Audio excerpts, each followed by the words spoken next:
कैसे हैं आप? आशा करती हूँ कि आप स्वस्थ और मस्त होंगे। हमारी वास्तुशास्त्र की एक सीरीज चल रही है। इस सीरीज में हमने जाना कि वास्तुशास्त्र क्या है, वास्तुशास्त्र में कितनी एलिमेंट्स होती हैं और कौन कौन सी घर की मेन डायरेक्शंस होती है और मेन डायरेक्शन कैसे इन वास्तुशास्त्र में इंपॉर्टेंट रोल प्ले करती है। हमने केस स्टडीज डिस्कस की, एग्जाम्पल्स डिस्कस किए कि अगर आपका घर केस स्टडी के एग्जाम्पल के जैसा है तो आपके घर में मेन गेट की दिशा वास्तुशास्त्र के अकॉर्डिंग है या नहीं, बेडरूम की प्लेसमेंट वास्तुशास्त्र के अकॉर्डिंग है या नहीं, इन सब चीजों की बात हमने पिछले वीडियो में की है। आज के इस वीडियो में हम ये पता करेंगे कि घर की ऐसी कौन सी दिशा होती है जो आपके divorce, separation, delay in marriage, infertility को डिनोट करती है। क्योंकि बहुत से ऐसे लोग हैं जो इन प्रॉब्लम से होकर गुजर रहे हैं, उनको पता ही नहीं चलता कि मेरे डाइवोर्स का मेन कारण क्या है, मेरे मैरिज में डिले हो रही है तो उसका मेन कारण क्या है, या फिर इनफर्टिलिटी है तो उसका रीजन क्या है। वो डॉक्टर्स के चक्कर काटते हैं और वो बहुत सारा अपना पैसा वेस्ट करते हैं। उन्हें पता नहीं चलता कि हमारा इनफर्टिलिटी का मेन रीजन क्या है। कितने भी टेस्ट कराते हैं, सारे टेस्ट ओके होते हैं, पंडितों के पास जाते हैं, वो भी कहते हैं कि आपकी कुंडली में 2 बच्चों का योग है, लेकिन फिर भी शादी के कई साल बाद भी बेबी नहीं होना। ये बहुत सारे लोग इस सिचुएशन से निकल रहे हैं। तो आज हम जानते हैं कि इन सब रीजंस के पीछे वास्तुशास्त्र कैसे प्ले करता है अपना रोल, कितना इंपॉर्टेंट है घर में बेडरूम की पोजीशन। अगर आपके घर में बेडरूम की पोजीशन अगर आपके घर में सही नहीं है, या फिर आपके घर की प्लेसमेंट वास्तुशास्त्र के अकॉर्डिंग नहीं है, तो इतनी सारी प्रॉब्लम से होकर आपको गुजरना पड़ेगा। ये बहुत सुनने में छोटी चीज लग रही होगी आपको, लेकिन ये बहुत इंपॉर्टेंट रोल प्ले करेगी इन सब चीजों से निकलने में। चाहे वो आपकी डिले इन मैरिज हो गई, डाइवोर्स हो गया, सेपरेशन हो गया, या फिर इनफर्टिलिटी इश्यूज हो गए।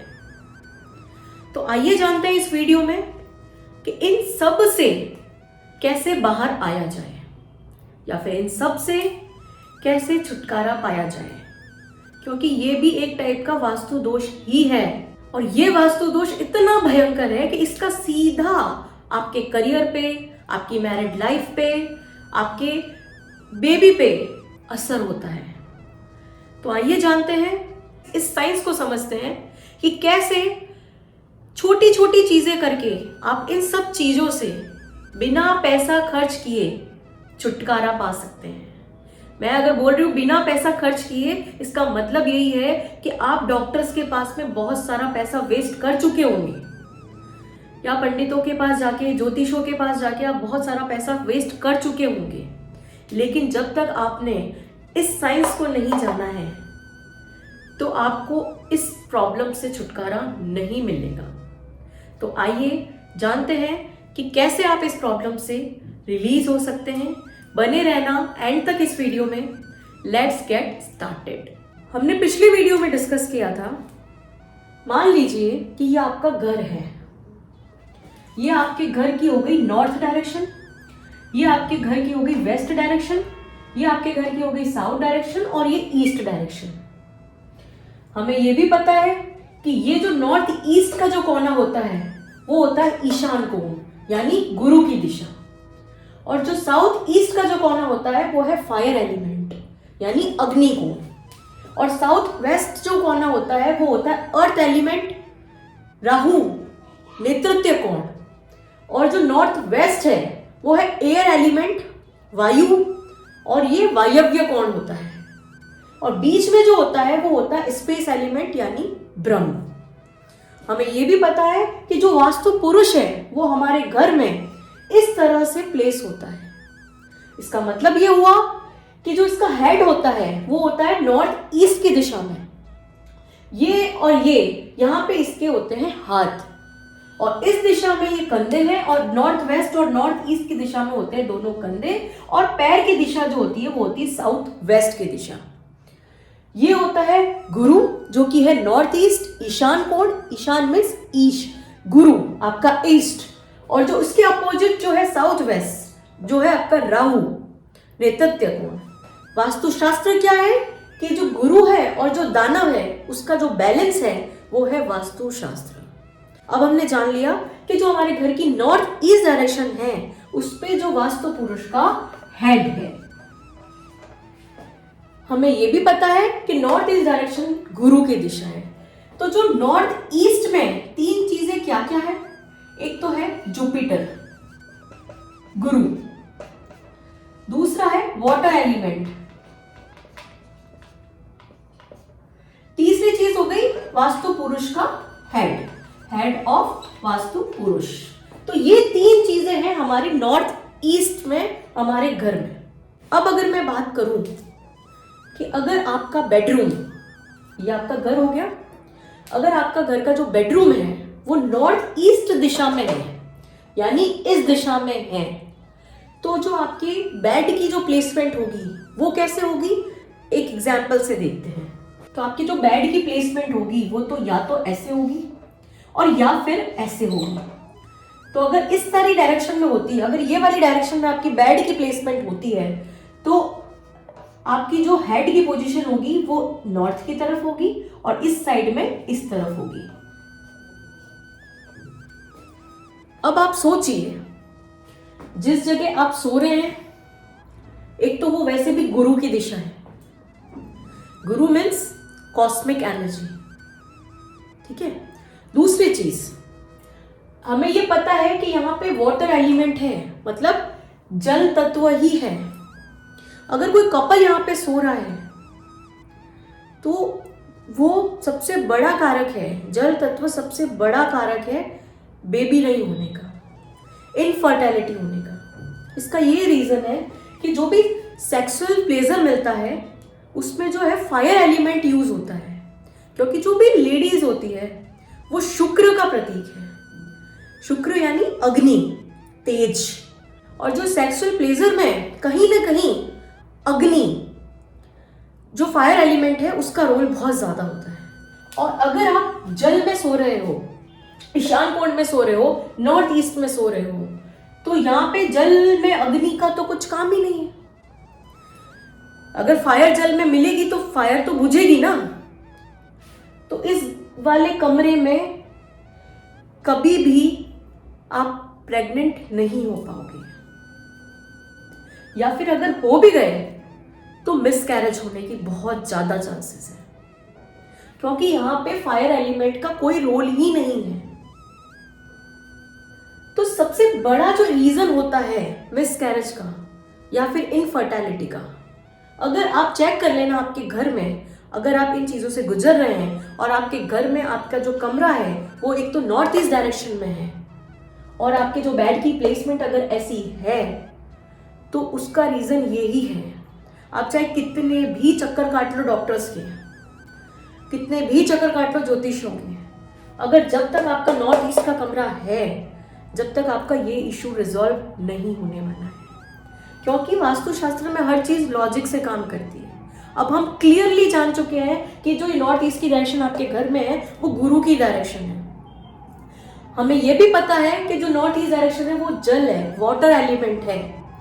और अगर आप यहाँ पे सो रहे हैं, यहाँ पे आपके ब्लड की प्लेसमेंट्स हैं, कपल सो रहे हैं यहाँ पे, तो कभी भी उनको बेबी नहीं हो पाएगा, और अगर बेबी हो भी गया मिसकैरेज होने के चांसेस बहुत ज्यादा है।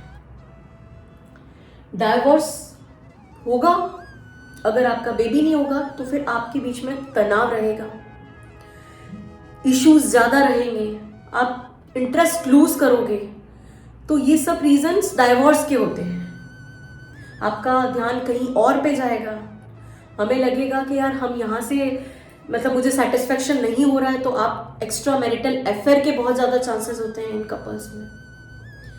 ये जो रीजन है, मेन रीजन यही होता है कि आपका जो कमरा है नॉर्थ ईस्ट प्लेसमेंट में है। तो अगर आप कपल हैं और आपके घर में अगर आपका जो कमरा है वो अगर इस डायरेक्शन में है, तो आप उस कमरे को तुरंत चेंज करो। आप कहीं भी इसमें इसमें इसमें कहीं भी शिफ्ट हो सकते हो, लेकिन आपको नॉर्थ ईस्ट वाला कमरा is not good for healthy married life. एक तो ये बात हो गई। दूसरी बात कि अगर आप अनमैरिड हैं और आपको कमरा जो है वो नॉर्थ ईस्ट का मिला हुआ है आपके घर में, और आपकी मैरिज नहीं हो रही है, डिले पे डिले होते जा रहे हैं, आपको ज्योतिषी बोल रहे हैं कि इस साल में इस महीने में आपके योग बन रहे हैं, वो योग भी आके चले गए, अगला भी योग आके चला गया, लेकिन आपकी मैरिज में डिले ही डिले होता जा रहा है, कहीं फिक्स नहीं हो रही है, तो उसमें कितना बड़ा रोल प्ले करता है नॉर्थ ईस्ट, आइए जानते हैं। जब मैं ये बात बोल रही हूं कि नॉर्थ ईस्ट जुपिटर की डायरेक्शन है, वाटर एलिमेंट है, हेड ऑफ वास्तु पुरुष है, तो यहां पे ये बहुत बड़ा मैग्नेट भी है। क्यों? क्योंकि गुरु है। गुरु हमेशा एक आपको अपनी तरफ खींचता है, आपको पॉजिटिविटी देता है। अगर कोई भी लड़की इस कमरे में अगर सो रही है तो ये मैग्नेट कभी भी उस लड़की का रिश्ता नहीं होने देगा, मैरिज में डिले होगा ही होगा, क्योंकि वो एक चुंबक है ना, वो इस दिशा में उसको खींच रहा है ना, तो वो कहीं जाने नहीं देगा आपको। आपके कितने भी योग बन जाए कुंडली में, आपकी मैरिज में डिले होगी ही होगी। और अगर मैरिज हो भी गई तो 3-4 साल बाद में आपके घर आने के बहुत ज्यादा चांसेस हैं। तो जितनी भी लेडीज हैं, जितनी भी गर्ल्स हैं, वो सारी अगर नॉर्थ ईस्ट कमरे में हैं तो नॉर्थ ईस्ट कमरा लेडीज के लिए नहीं है। क्यों? क्योंकि जो भी स्त्री है वो एक फायर एलिमेंट है, तो फायर एलिमेंट कभी भी वाटर एलिमेंट में नहीं रह सकता। फायर हमेशा वाटर में जाके बुझ जाएगी, डिजॉल्व हो जाएगी, तो फायर की जो आग है वो वाटर में नहीं रह सकती। इसीलिए गर्ल्स के लिए, कोई भी लेडीज के लिए ये कमरा, कपल्स के लिए ये कमरा सूटेबल नहीं है। ये आपके डिले इन मैरिज, आपके डाइवोर्स, आपके सेपरेशन, इनफर्टिलिटी का कारण है। और क्यों है वो मैं आपको ऑलरेडी बता चुकी हूं। गुरु है, गुरु हमेशा यही चाहेगा कि जो हो रहा है वो अच्छा हो रहा है, और जो आगे होगा वो भी अच्छा ही होगा, ये गुरु की प्रकृति है। लेकिन आप गुरु के कमरे में, मंदिर की जगह, पूजा घर में आपका बेडरूम आप नहीं बना सकते हैं। तो आप ये चीजों को समझिए। लोग क्या करते हैं, इसका उपाय क्या करते हैं कि इस कमरे की ये डायरेक्शन को बोलते हैं कि इस कमरे का ये साउथ ईस्ट डायरेक्शन है, यानी अग्निकोण हो गया, तो अपने बेड की प्लेसमेंट यहाँ कर दो। लेकिन ये उपाय नहीं है। आपको आपके पूरे घर का वास्तु देखा जाता है, पूरे घर के वास्तु के अकॉर्डिंग ये पूरा कमरा आपका नॉर्थ ईस्ट डायरेक्शन में आता है, और ये वास्तु पुरुष का हेड है। सबसे बड़ा रीजन ये भी है कि अगर ये वास्तु पुरुष का हेड है, और अगर आप हेड पे अपना बेड रखोगे, तो आपको आपके घर में, आपके बीच में मेंटल स्ट्रेस रहेगा, आपकी लड़ाइयाँ बहुत ज्यादा होगी। यही रीजन है नॉर्थ ईस्ट कमरे में कपल्स नहीं होना चाहिए, आपकी कभी नहीं बनेगी। और जब ये सब चीजें क्रिएट होती है तो ऑटोमेटिकली हर चीज आपस में एक दूसरे से जुड़ी रहती है।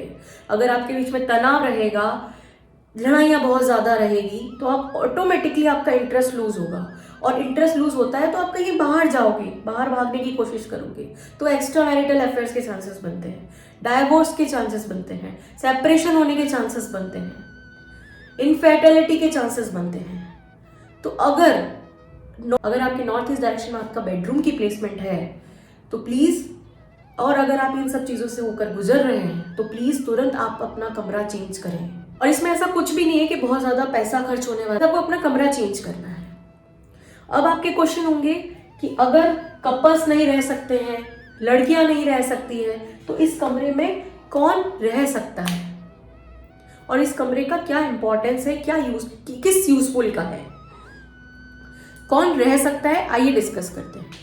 तो इस कमरे में ज्यादा से ज्यादा आपको हल्की चीजें रखनी है। आप अपने घर का ड्राइंग रूम बना सकते हो, आपके इसमें पूजा घर बना सकते हो, और या फिर अगर आपके घर में ज़्यादा जगह नहीं है, आपको इस कमरे का यूज़ करना ही करना है, तो इस कमरे में आपके दादा दादी, बुजुर्ग लोग, नाना नानी, आप उनको रख सकते हो। क्यों? क्योंकि वो ऑलरेडी एक एज से निकल चुके हैं। वो इसलिए भी नहीं उनके बीच में तनाव होगा क्योंकि ऑलरेडी उनको लगेगा कि घर में इतने सारे लोग हैं और अब हमारी एज हो चुकी है। तो जो समय के साथ साथ में जो मेन एज का जो टाइम होता है वो निकल जाता है, और उनको हमेशा अब आपको उनको खुद को गुरु की शरण में जाना है। वो उनका जो उनकी जो लाइफ का समय चल रहा है वो पूजा पाठ वाला समय चल रहा है, और ये कमरा वैसे भी नॉर्थ ईस्ट का कमरा है, यानी गुरु का कमरा है। तो इस कमरे में अगर दादा दादी या आपके बड़े बुजुर्ग इस कमरे में रहते हैं तो इसमें बुरा ही क्या है, अच्छा ही है। तो इस कमरे में आप बड़े बुजुर्ग को रख सकते हैं ताकि उनका ध्यान भी भक्ति में लगेगा, उनका मन भी भगवान की तरफ ज्यादा लगेगा, आध्यात्मिकता, स्पिरिचुअलिटी को बढ़ाएगा। लेकिन ये कमरा कपल्स के लिए नहीं है, ये कमरा गर्ल्स के लिए भी नहीं है। अगर आप इस कमरे में, आपके घर में अगर आपकी मैरिज नहीं हो रही है और आपके घर में आपके कमरे की प्लेसमेंट अगर नॉर्थ ईस्ट है, तो आप प्लीज उसको तुरंत चेंज करिए। ये वास्तुशास्त्र की साइंस के अकॉर्डिंग सही नहीं है। सर पे आपको भी अगर कोई सर दुख रहा है और आपको कोई सर दबाता है तो आपको काफ़ी अच्छा लगता है। यही अगर वो कंटिन्यूसली दबाता रहता है तो आपका ब्लड सर्कुलेशन सारा सर की तरफ जाएगा, आपको इरिटेशन होगी। तो सेम ऐसा होता है, अगर आप वास्तु पुरुष के सर के ऊपर कुछ हैवी चीज़ रख रहे हो या फिर आप सर के ऊपर आप बैठ रहे हो, तो वो कहीं ना कहीं आपको बैड इम्पैक्ट देगा ही देगा, आपको चिड़चिड़ाहट देगा ही देगा। ये सब लॉजिक है, ये सब साइंस है। साइंस के लॉजिक के अकॉर्डिंग वास्तुशास्त्र काम करता है, और इस लॉजिक को समझना बहुत इंपॉर्टेंट है। अगर आप अपने घर की प्लेसमेंट इन चीज़ों की, जो भी आपके घर की चीज़ें हैं, उनको वास्तुशास्त्र के अकॉर्डिंग प्लेस करते हो तो ये बैलेंस है, क्योंकि वास्तु पुरुष भी क्या एक ह्यूमन ही तो है। इस ह्यूमन को ही तो हमें बैलेंस करना है। वास्तु देवता पृथ्वी पर एक इंसान के रूप में ही प्रकट हुए थे, और इतनी विशालकाय आकृति थी कि उसको शांत करने के लिए उसमें 45 देवी देवताओं का वास करवाया था। और यही 45 देवी देवता ये सब एंट्रेंस पे बैठे हैं।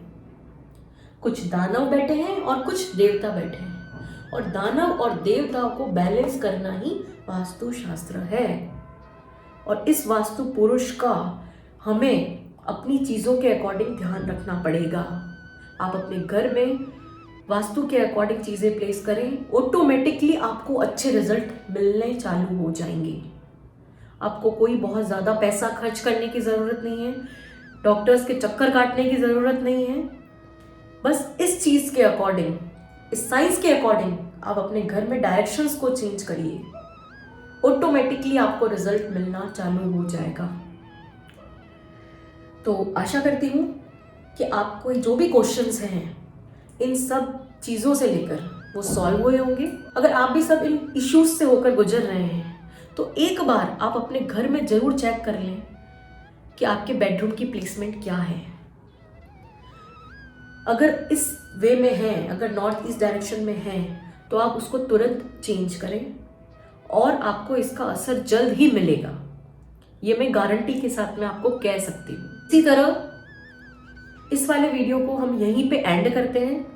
नेक्स्ट वीडियो में हम नॉर्थ ईस्ट डायरेक्शन और इससे जुड़े हुए रेमेडीज उसको डिस्कस करेंगे। तो मिलते हैं नेक्स्ट वीडियो में। जब तक स्वस्थ रहिए, मस्त रहिए और खुश रहिए। जय माता दी।